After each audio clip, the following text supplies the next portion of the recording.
Título: Neurose e Psicose, 1923-1924. Iremos iniciar pela nota do editor inglês. A presente tradução inglesa baseia-se na de 1924. Este trabalho foi escrito durante o final do outono de 1923. Constitui uma aplicação de nova hipótese apresentada em O Ego e o Id. A questão específica da diferença genética entre neurose e psicose. Esse mesmo debate foi levado adiante em outro artigo escrito alguns meses após o atual, a perda da realidade na neurose e na psicose, 1924e. As raízes do assunto já haviam sido postas em debate por Freud na seção 3 de seu primeiro artigo sobre The Neuropsychosis of Defense, 1894a. No segundo parágrafo deste artigo, Freud fala de ele haver sido estimulado por uma sequência de pensamento levantada em outros campos. Parece provável que estivesse referindo-se a um trabalho sobre a psicanálise da paralisia geral, da autoria de Holus e Ferenczi, 1922, que acabara de aparecer e ao qual Ferenczi contribuíra com uma seção técnica. Agora iniciaremos o texto.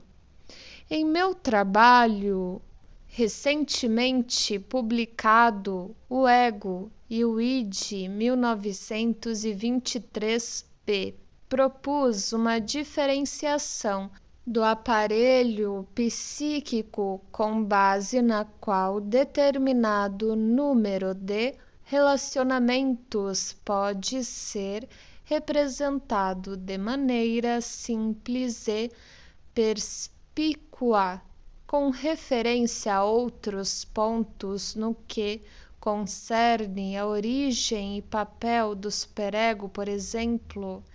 Bastante coisa permanece obscura e não elucidada. Ora, pode-se razoavelmente esperar que uma hipótese desse tipo se mostre útil e prestadia também em outras direções, quanto mais não seja capacitando-nos a ver o que já conhecemos desde outro ângulo, a agrupá-lo de modo diferente e descrevê-lo mais convincentemente. Tal aplicação da hipótese também poderia trazer consigo um retorno proveitoso da cinzenta teoria para o verde perpétuo da experiência. No trabalho que mencionei, descrevi os numerosos relacionamentos dependentes do ego, sua posição intermediária entre o mundo externo e o id, e seus esforços para comprazer todos os seus senhores ao mesmo tempo, em vinculação com uma sequência de pensamento levantada em outros campos, relativa à origem e prevenção das psicoses. Ocorreu-me agora uma fórmula simples que trata com aquilo que talvez seja a mais importante diferença genética entre uma neurose e uma psicose. A neurose é o resultado de um conflito entre o ego e o id, ao passo que a psicose é o desfecho análogo de um distúrbio semelhante nas relações entre o ego e o mundo externo. Há certamente bons fundamentos para desconfiar-se de tais soluções simples de um problema. Ademais, o máximo que podemos esperar é que essa fórmula se mostre correta nas linhas gerais e mais grosseiras. Isso, porém, já seria algo. Lembramo-nos também de imediato de todo um número de descobertas e achados que parecem apoiar nossa tese. Nossas análises demonstram todas que as neuroses transferenciais se originam de recuar-se o ego a aceitar um poderoso impulso instintual do id ou a ajudá-lo a encontrar um escoador ou motor, ou de o ego proibir aquele impulso o objeto a que visa. Em tal caso, o ego se defende contra o impulso instintualmente, o mecanismo da repressão. O material reprimido luta contra esse destino, cria para si próprio ao longo de caminhos sobre os quais o ego não tem poder uma representação substitutiva que se impõe ao ego mediante uma conciliação, o sintoma. O ego descobre a sua unidade ameaçada e prejudicada por esse intruso e continua a lutar contra o sintoma, tal como desviou o impulso instintual original. Tudo isso produz o quadro de uma neurose. Não é contradição que, empreendendo a repressão, no fundo, o ego esteja seguindo as ordens do superego, ordens que, por sua vez, se originam de influências do mundo externo que encontraram representação no superego.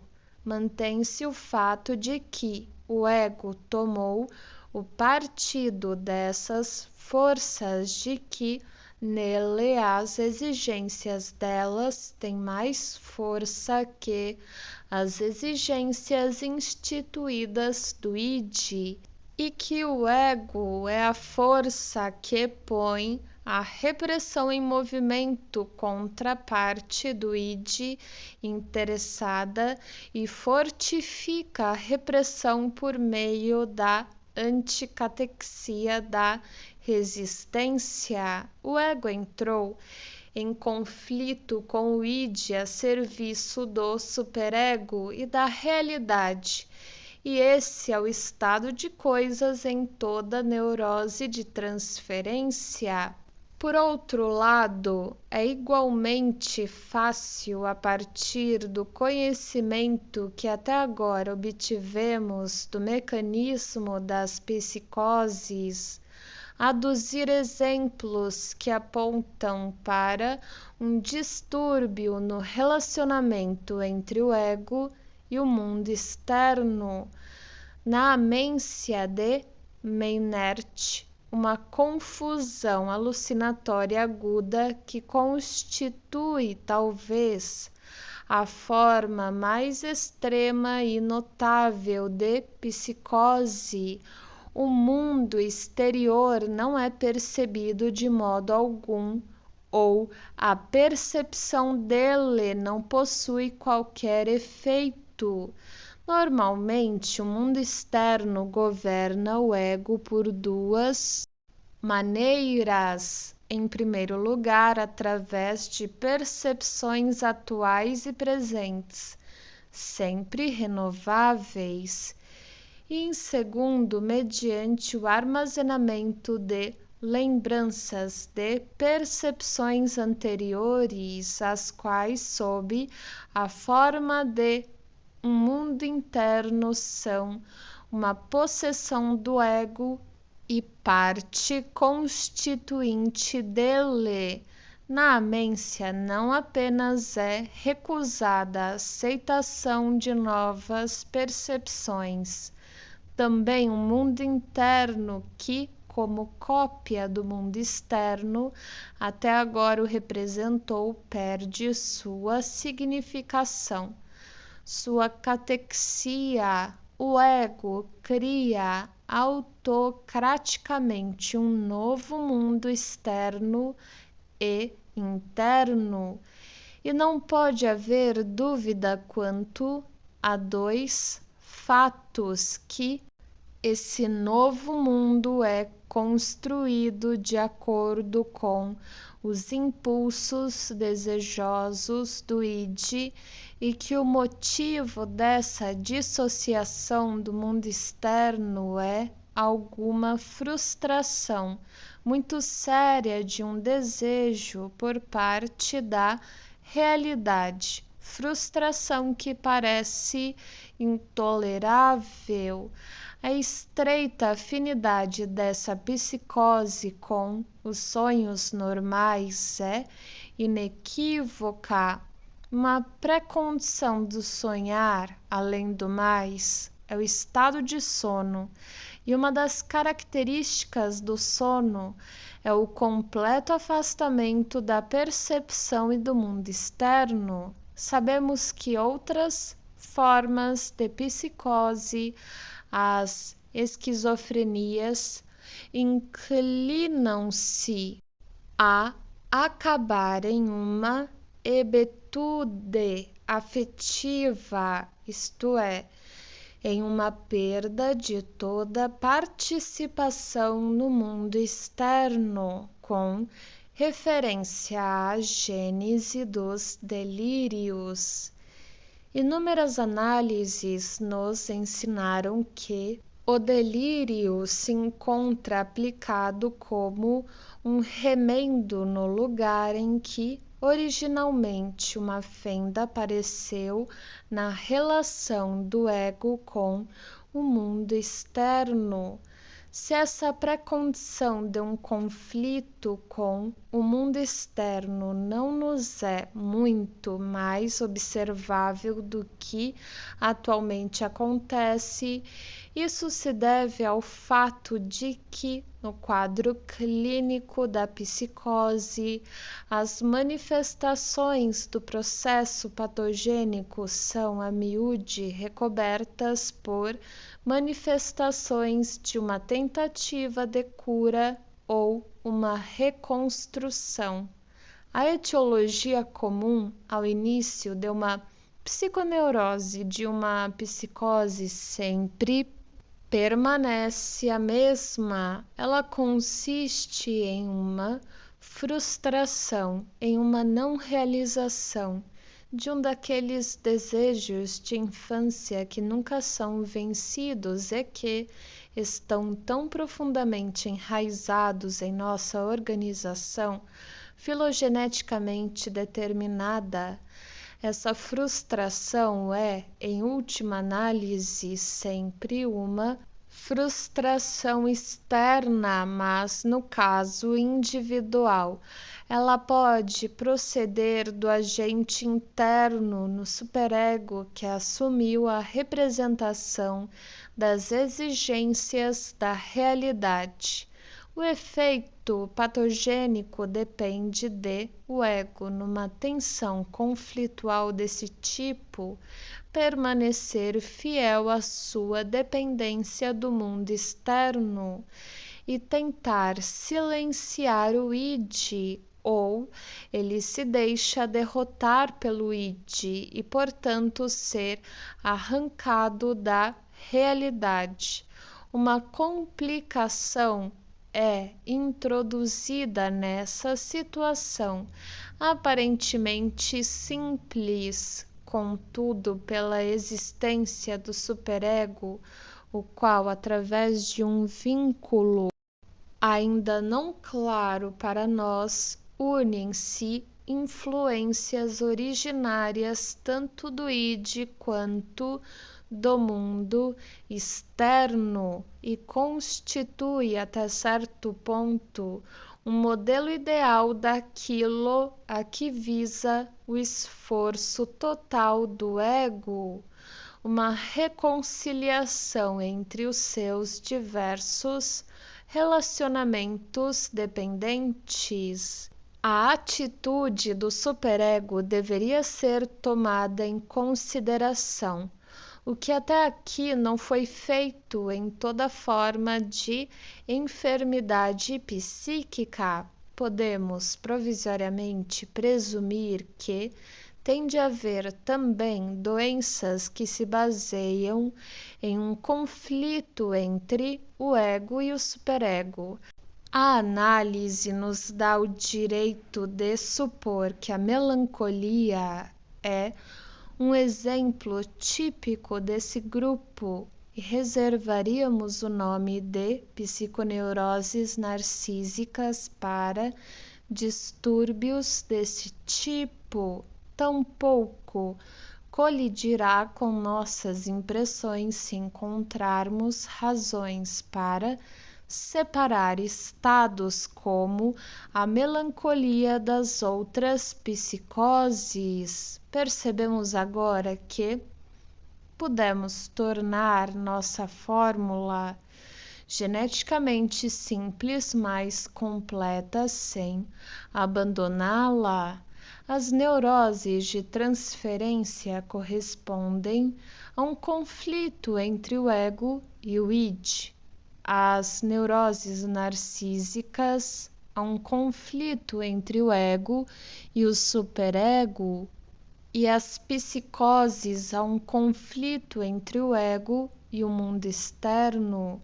É verdade que não podemos dizer imediatamente se de fato com isso lucramos algum conhecimento novo ou apenas enriquecemos nosso estoque de fórmulas. Penso, porém, que essa possível aplicação da diferenciação proposta do aparelho psíquico em um ego, um superego e um id não pode deixar de dar-nos coragem para manter constantemente em vista essa hipótese. A tese de que as neuroses e as psicoses se originam nos conflitos do ego com as suas diversas instâncias governantes, isto é, portanto, de que elas refletem um fracasso ao funcionamento do ego que se vê em dificuldades para reconciliar todas as várias exigências feitas a ele.